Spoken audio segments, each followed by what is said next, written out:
Ձեր կարծիքով ինչու է շարունակվում իշխանություն եկեղեցի հակամարտությունը։ Շատ կարևոր հարց է մերօրյա Հայաստանի համար եւ ընդհանրապես ազգային արժեքների պահպանությունը մեր ձևով շարժման կարևորագույն ուղղություններից մեկն է համարվում եւ դա պատահական չէ։ Մենք համարում ենք, որ հենց հայ առաքելական եկեղեցին է, որ դարեր շարունակ պետականություն չունեցող երկրի ժողովրդին հայ է պահել, պահպանել է կրոնը, լեզուն, հավատքը եւ հարձակումը դեպի հայ առաքելական եկեղեցի նույնն է, ինչ հարձակումը ընդհանրապես հայի ինքնության վրա, դա է իմ կարծիքը, դա է մեր շարժման կարծիքը եւ հենց այդ կարծիքը ունենալու եւ հնչեցնելու պատճառով է, որ Սամվել Կարապետյանը անազատության մեջ է հիմա գտնվում։ Ձեր շարժման այն հայտարարությունը, թե դպրոցներին ուղղվելի գումարը ավելի ճիշտ կլիներ օգտագործել գործարաններ կառուցելուն, գիտեք, որ միանշանակ չընդունվեց։ Իհարկե։ Իսկ դուք ինչ-որ հակադրություն եք տեսնում։ Փորձեմ մի քիչ ավելի հասանելի կերպով բացատրեմ, թե ինչ ենք մենք ուզեցել ասել, օրինակ ժողովուրդը շատերը չգիտեն, որ պետությունը 2 միլիոն ԱՄՆ վարկ է վերցրել, որպեսզի կառուցի Հայաստանում դպրոց Մեդովկա գյուղում, կառուցի այդ դպրոցը այն գյուղում, որտեղ ընդամենը 6 առաջին դասարանի աշակերտ կա եւ ամբողջ գյուղում ընդամենը 15 աշխատող մարդ։ Գյուղը ամենօրյա կերպով դատարկվում է, այստեղ մենք ավելի խոսում ենք միջոցների բաշխման տրամաբանության մասին եւ առաջնահերթության մասին։ Արդյոք ավելի ճիշտ չէ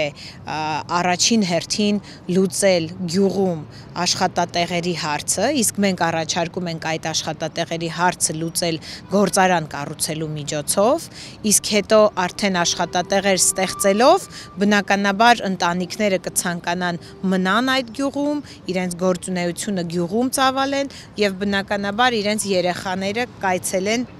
գյուղում կառուցած շատ լավ պայմաններով դպրոցը։ Հակառակը ցավոք սրտի հնարավոր չէ, ինչքան էլ դպրոցներ կառուցենք եւ լավ պայմաններ ապահովենք աշակերտներին, դատարկ դպրոցում կրթություն չի կերտվում եւ պարզապես տրամաբանություն է,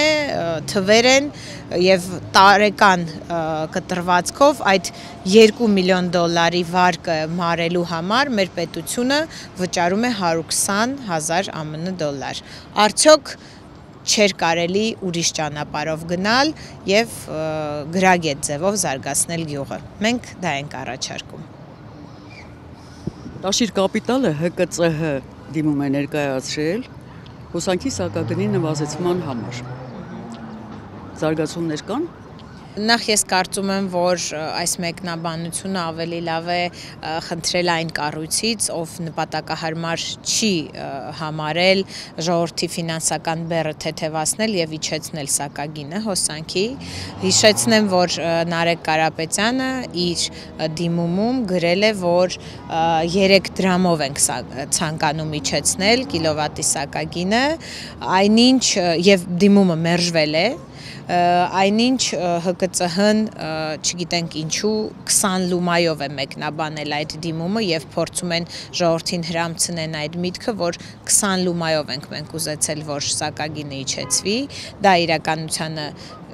չի համապատասխանում բնականաբար եւ իհարկե հիմա Հայաստանում դա համար 1 քննարկվող հարցն է եւ մենք ենթադրում ենք, որ այդ մերժումը